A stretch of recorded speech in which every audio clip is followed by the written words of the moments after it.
we have a rave happening or something. Somebody has their base going, really has to get going, you know what I mean? Up here in the mountains. I wanted to talk about, we have Mercury that is really booking through Libra, and it's finishing up 29 degrees, and now it's hitting Scorpio, and it's catching up. Okay, we just had that combust,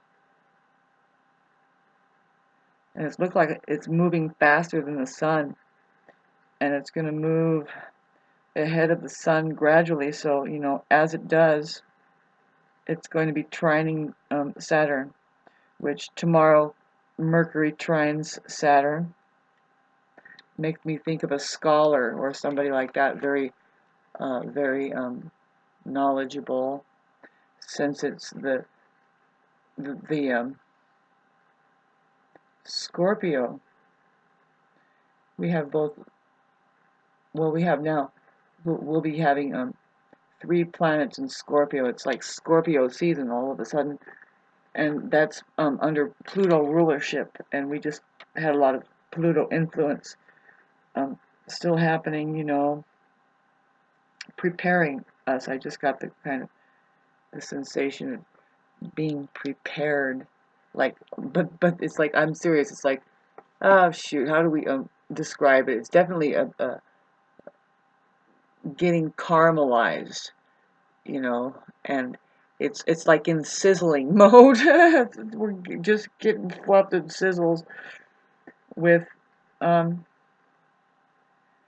well, our perceptions with Mercury right alongside the sun, but it's going to go ahead a little bit and keep booking.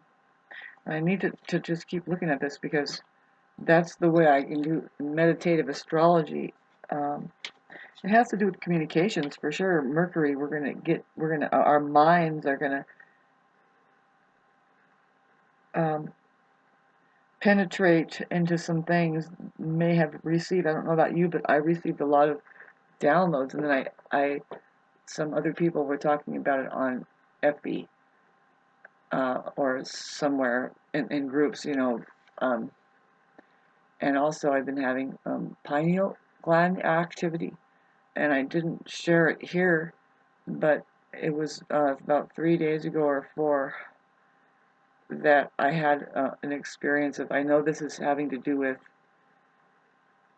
astral travel, which is out of body experience, something kind of coming on, and but it was mainly it's a test, you know. It's really when you start having those experiences, and the main thing is it's okay, you know, it's all right. But then I was taken into this situation where I was remotely viewing something, and I wasn't see, I'm still not used to this experience, so I didn't come in very clearly, but I was shown something again, and then I'm like, okay, I'll try and get used to it here, you know, that kind of thing. It's okay. It's okay.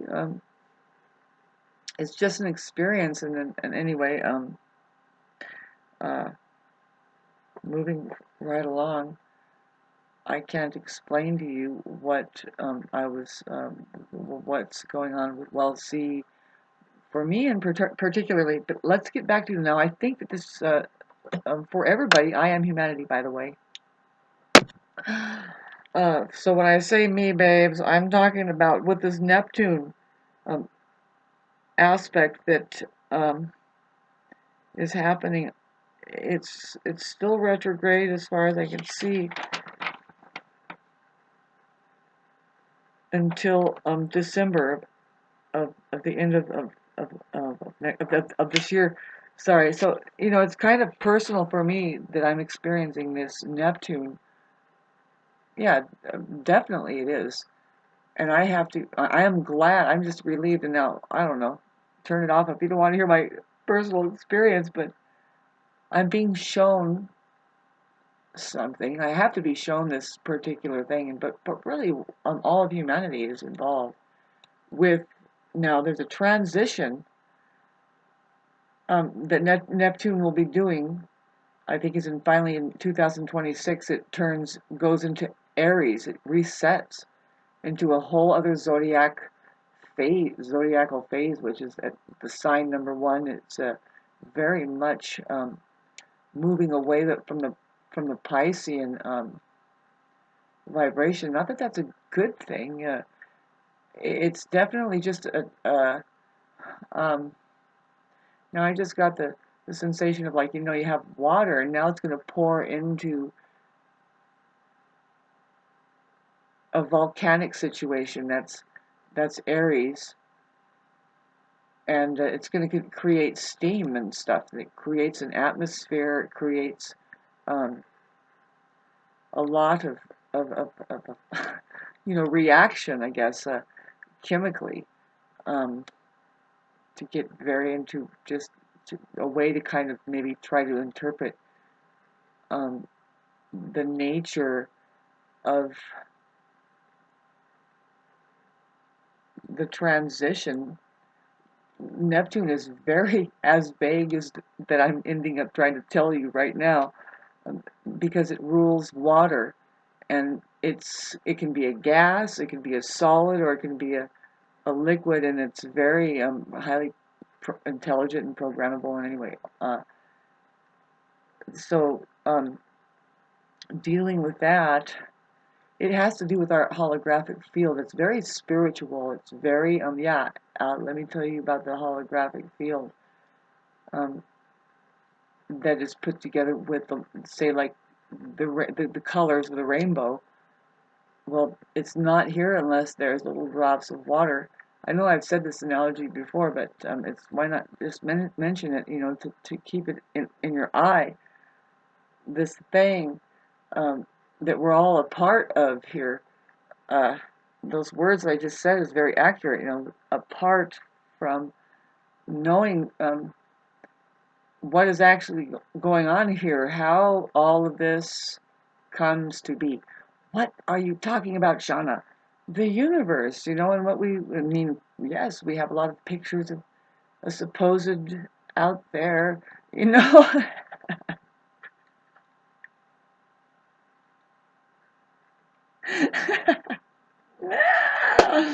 All right, so I mean, if you haven't taken your hit of LSD or mushrooms or even smoked marijuana, I'm sorry, you people, but you need to loosen up and just watch up until maybe a minute 11:11. I'll close this up.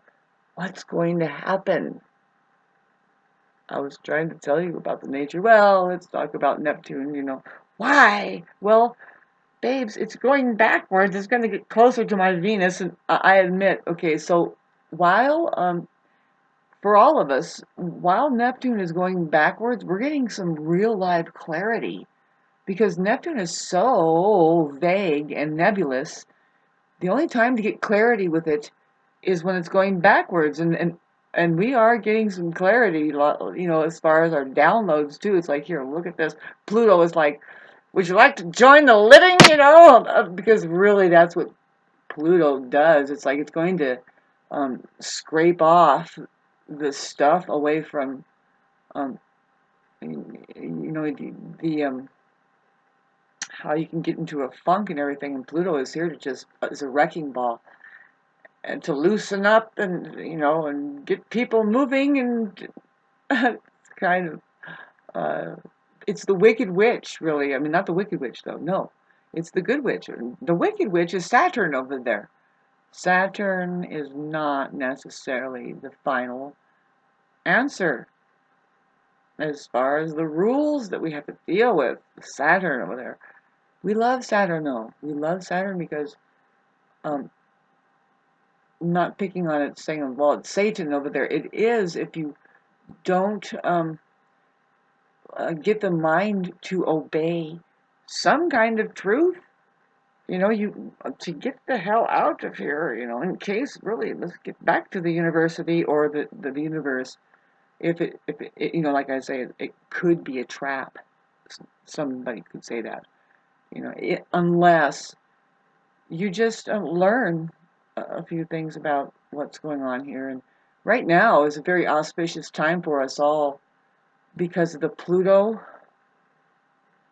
Uh, Getting back to Pluto and trying to communicate. You know, it's the Saturn thing. It's what comes up is just old patterns because of trauma and being, you know, well, this eclipse. Sorry, I'm kind of waiting till it gets to 11:11, but in between time with this eclipse times is really a time to heal the man and woman dynamic, but really it's the masculine and feminine dynamic. And I say just communicate. You have to communicate on a level that's really deep. And I was worried, okay, now this is what I have to say, you know, with this Mercury going into Scorpio and the Scorpio planets.